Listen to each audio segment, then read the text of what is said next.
On est Parashat Yitro. Parashat Yitro, bien que ce n'est pas écrit dans ce passouk dans Parashat Yitro, on parle de Matan Torah, que je vois le don de la Torah. Mais le passouk Naaseh Venishma, c'est Parashat Mishpatim. Mais on sait que quand Akadosh Baruch Hu il a demandé aux nations, est-ce que vous voulez accepter la Torah? Toutes les nations ont dit Maktivba. Et c'est écrit dessus. Et Baruch Hu leur a dit justement le point, parce que chaque nation, elle a une nature vers le mal, et peut-être aussi une nature vers le bien. Et de toute façon, même les natures vers le mal, c'est une énergie qu'on peut diriger vers le bien. C'est toujours comme ça. Il n'existe pas de mal dans la Torah. C'est l'atome. Tu peux faire une bombe atomique, et tu peux faire de l'électricité gratuite. Toutes les forces qu'on a, en fait, c'est pas mal et bien. C'est une énergie. Tu l'utilises pour le bien, pour le mal. C'est la Gemara qui le dit. Il y a quelqu'un qui a eu tendance à tuer, par exemple, qui aime le sang, alors il va être un bon mohel, un bon shochet, ou un bon chirurgien. Si quelqu'un ne peut pas supporter le sang, il pourra être ni chirurgien, ni mohel, ni shochet. Comment ça faire? Mais c'est un exemple, c'est dans tout. Même l'énergie, le Yitzhara qui attire vers Arayot, c'est pour la Torah. C'est la même énergie qui va te faire, qui va te pousser à t'attacher à la Torah, au point où la Gemara a dit qu'on a voulu tuer le Yitzhara de Arayot. Chedvata deshmar deta, il y avait plus, on pouvait plus avoir un plaisir à étudier la Torah. Et explique le Tzedok Cohen. Il dit comment ça se fait qu'aujourd'hui le Yitzhara de Arayot est tellement fort, parce que la Torah que Hachem nous dévoile aujourd'hui, elle est encore. Et c'est vrai. On voit la Torah, la façon d'étudier aujourd'hui, c'est des profondeurs qu'on n'a jamais vues. Alors c'est vrai qu'avant ils étaient beaucoup plus grands, ils étudiaient plus, ils connaissaient plus, mais dans le détail, dans la profondeur des choses, c'est incroyable ce qui se passe. Tu vois en Eretz, chaque jour il y a 10 livres de nouveau. C'est incroyable. C'est-à-dire c'est une énergie. Donc c'est pour ça qu'on dit, Hachem il a vu, il savait que chaque nation, ils avaient utilisé cette énergie vers le mal. Et alors celui qui a eu tendance à voler, le mec qui va, qu'est-ce qui est écrit? Il ne faut pas voler. Les Béné Israël, ils ont dit Naaseh Venishma. Naaseh Venishma, c'est le top. La Gemara a dit Migila Razeh. Le Baruch Hu a dit Migila Razeh le Banaï Shemal Aché Hasharet Mishtamshim Bo. Qui a dévoilé ce secret à mes enfants? Ce secret que les anges le connaissent seulement. On est arrivé à un niveau tellement spirituel, on a compris le secret du judaïsme. C'est quoi Naaseh Venishma? Qu'est-ce que ça veut dire Naaseh Venishma? C'est quoi le secret dans ça? Alors, le sens simple des choses, c'est à vos ordres. Le roi, il m'appelle, mon père, il m'appelle. Avant moi, je sais qu'il veut quelque chose de moi. Avant même de savoir ce qu'il me demande, je te dis, je suis prêt. Je suis prêt à tout. C'est ça le sens de Naaseh Venishma. Mais en vérité, c'est faux. C'est seulement le Naaseh. C'est quoi Nishma? Naaseh, on fait. On dit Nishma. Et c'est là qu'on verra qu'il y a beaucoup de compréhension profonde dans la chose. D'abord, comment c'est possible? Pourquoi Béné Israël ont accepté de faire? Ils ont accepté les yeux fermés. Ce que Hachem leur dit. Comment ça se fait? On va dire Arma Péziza. Hachem, il a appelé le peuple juif, il nous appelle on fait sans réfléchir. On a fait sans réfléchir. Sans réfléchir. C'est vrai ou pas? Et qu'est-ce qu'il lui a dit? Dans les Toumat et Sharim Tachem. C'est quoi Tamim? Tamim, les gens ils comprennent quelqu'un de simplet, qui ne réfléchit pas. C'est pas ça Tamim. Tamim, c'est Shlemut. C'est quelqu'un qui est entier. Une croyance totale, sans faille, en Akadosh Baruch Hu. C'est la première des choses à savoir. On sait qu'Akadosh Baruch Hu ne veut que notre bien. C'est ce qu'on a vu. On a vu dans Kriyat Yamsou, on a vu Hachem Yimloch, sa totalité. Et l'intelligence dit, la sagesse dit que Hachem ne nous demandera jamais quelque chose qu'on n'est pas capable de faire. Donc, on fait. C'est le Naaseh. Je ne vais pas encore expliquer le Nishma, on verra. Le Naaseh, on fait. On est prêt à tout. Mais la question se pose. Est-ce qu'on a eu raison? Moi, je pense qu'on a eu tort. 40 jours après, qu'est-ce qu'on a fait? Un veau d'or. Un veau d'or. Pire encore. Les Malachim, ils ont dit à Kadosh Baruch Hu, les Malachim savaient que le Bénisraël allait faire le veau d'or. Parce qu'au fait, comme on n'était pas encore totalement purifié de l'idolâtrie qu'on avait acquis en Égypte, c'est ça le problème. Il restait au fin fond de notre cœur des graines d'idolâtrie. Il y a encore un virus qui est resté, un seul. Ou deux peut-être. Donc le Malachim, il savait. Et Baruch Hu l'a dit, malgré tout le bas. Mais nous, on l'a dit, n'a assez. On était prêts. 40 jours après, on l'a fauté. Mieux encore, c'est écrit qu'au moment de Matan Torah, même Akadosh Baruch Hu avait besoin de mettre le mont Sinaï sur nos têtes. Il a dit, ou vous acceptez la Torah, ou bien je laisse tomber la montagne. Hein? Alors, on voulait ou on voulait pas? C'est ça le secret. C'est comme quelqu'un... Ce que le Tosot il veut dire, il répond. Il dit quoi? C'est comme quelqu'un... il appelle son père. Oui, je suis prêt. Donc son père lui dit quelque chose que c'est difficile à faire. Il va hésiter.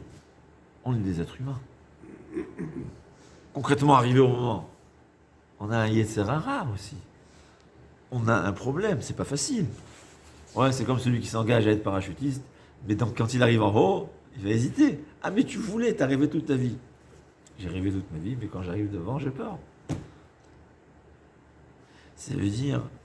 Et au fait, on sait, on a fauté. Alors que c'est quoi cette grandeur, c'est quoi? Eh bien, la réponse, elle est, c'est ce que j'aime mieux. D'abord, ta volonté. Quand tu dis n'a assez, j'ai montré que je veux. Je veux. Et c'est ma volonté réelle. C'est vrai qu'arriver devant l'épreuve, dans 99% des cas, qu'est-ce qui va se passer? Je ne veux pas dire. Mais je veux. Et ma volonté, c'est moi.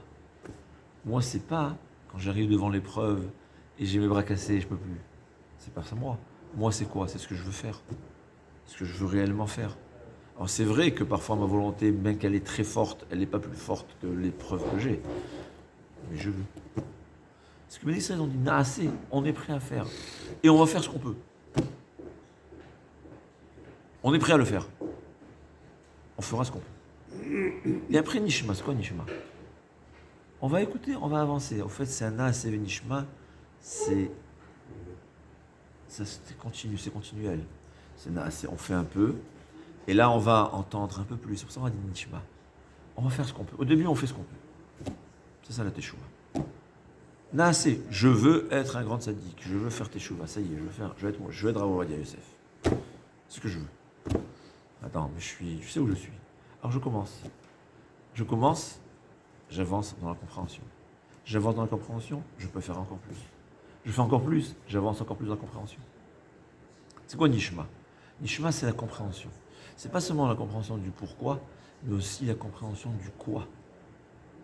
On ne peut pas, à ses débuts, comprendre c'est quoi la Torah. Les gens, ils s'imaginent, j'ai fait Teshuvah, ça y est, c'est Rav Israël, c'est très important. Rav Israël Sainter, il a dit comme ça. Il dit, quand j'étais jeune, je m'imaginais que vouloir la vérité est une raison suffisante pour la connaître. Ouais, quelqu'un qui fait Teshuvah, il veut être tzaddik, donc, et c'est une volonté sincère et réelle. Donc, si je veux être tzaddik, tout ce que je veux, c'est la vérité. Non? C'est vrai ou pas? C'est comme ça que ça part dans la tête. Mais Rav Israël Sainter, Im Tevak Shenea, c'est comme ça. Et il y a beaucoup de balais de Teshuvah qui font comme ça, ou des débutants dans la Torah, c'est comme ça. Parce qu'ils ont vraiment, c'est des tzadikim gemouri, moi, pour moi c'est des tzadikim. Je suis convaincu. Mais il faut comprendre, si je veux skier, ou je veux piloter, c'est pas parce que je veux piloter que je vais pouvoir piloter si j'ai pas fait 2 ans d'études. Alors la Torah, combien de temps ça met pour comprendre la Torah? Dire Rav Israël Sainter, Im Tevak Shena Kekesef ou Kematmonim Tarpesena, Az Tavinir Atachem. Et celui qui recherche comme l'argent, Tevak Shena, tu la veux comme l'argent, et tu la recherches comme les trésors, parce que l'argent c'est le fruit de ma labeur, alors que les trésors, je travaille, c'est du hasard, c'est les 2 possibilités.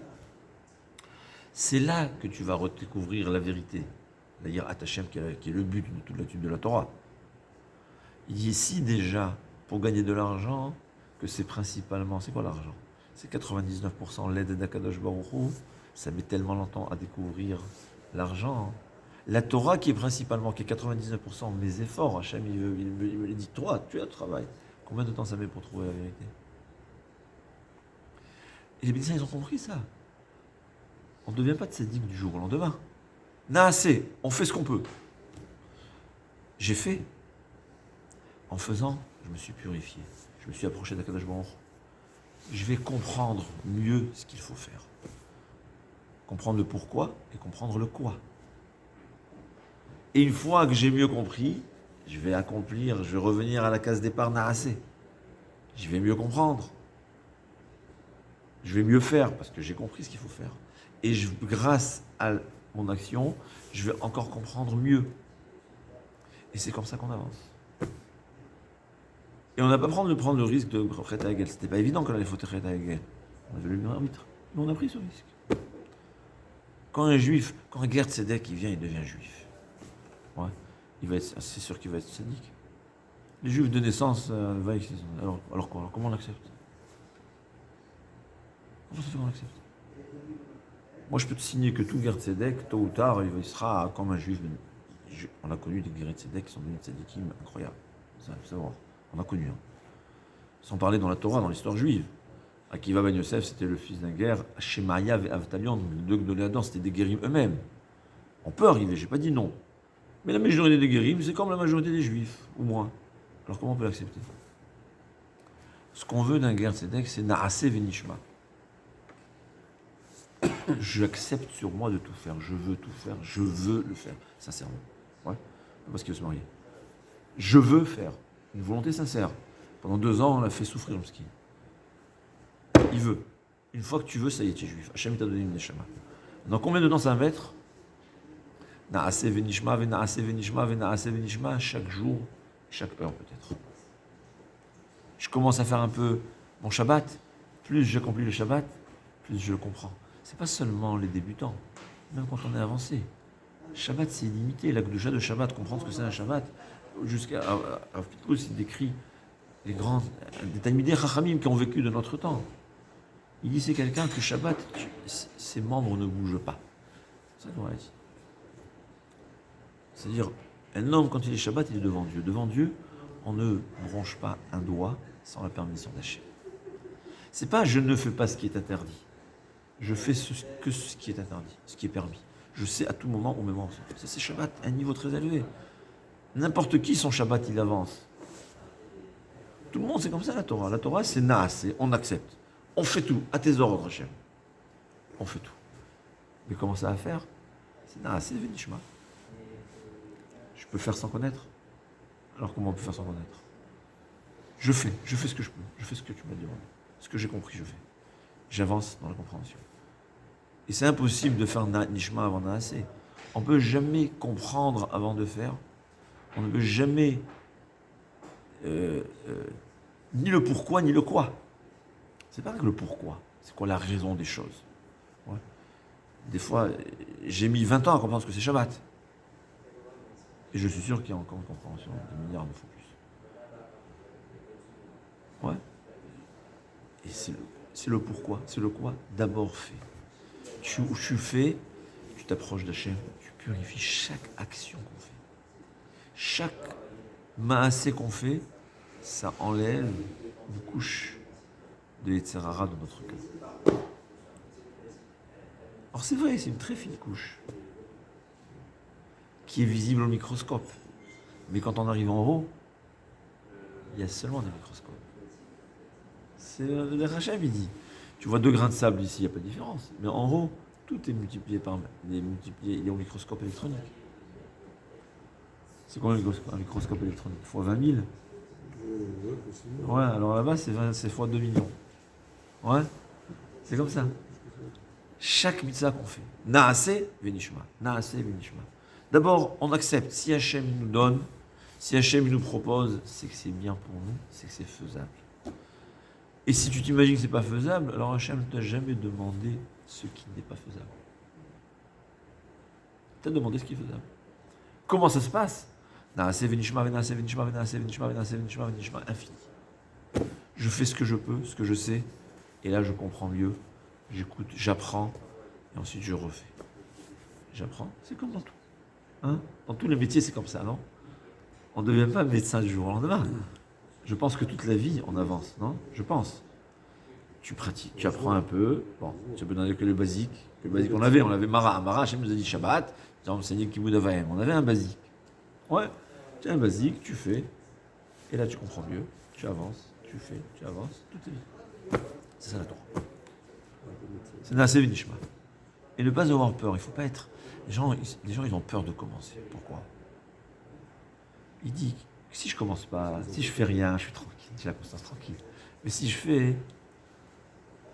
Alors premièrement, tu as tort d'avoir la conscience non tranquille. Parce que ce qu'Hachem il veut, il y a plus de raisons d'avoir une conscience non tranquille quand tu fais rien que quand tu fais ce que Hachem il veut. Mais il faut aussi comprendre que Hachem n'a jamais exigé ce que tu ne peux pas. C'est pas possible. Ce que je peux pas. Je peux pas, ça ne veut pas dire que je peux pas physiquement ou dans le temps. Parce que même si mentalement je ne peux pas, j'ai pas cette force mentale, ça s'appelle je peux pas. On est tous limités dans nos forces mentales. Il faut croire. Quelqu'un qui se met à étudier jour et nuit dès le début, au bout de 3 jours, ou au bout de 3 semaines, ou dans le meilleur des cas, au bout de 3 mois, c'est à l'hôpital. Il a perdu sa tête, ça y est. On a connu des jeunes comme ça. Moi j'avais un ami, il s'est mis à étudier, tu vois que le chasse, il a forcé la dose. Je ne sais pas ce qui se passe aujourd'hui, mais pendant un bon moment, il est passé à des médicaments, quoi. C'est comme ça la Torah. Naase venishma, mais fais, commence. C'est aussi d'abord par faire. On ne commence pas par un nishma. C'est vrai que la Torah, elle est parfois elle-même un naase. L'étude de la Torah, c'est aussi une action. Ouais. La preuve, c'est que ça n'arrive pas qu'on vient. Ouais. Mais quand on étudie la Torah, on fait de la halacha, de la gemara, des fois des midrashim, le moussar, c'est aussi un certain naase. C'est aussi faire. Tu avances, tu fais. Et tu verras que les portes s'ouvrent. C'est ça le secret de la réussite. Naase venishma.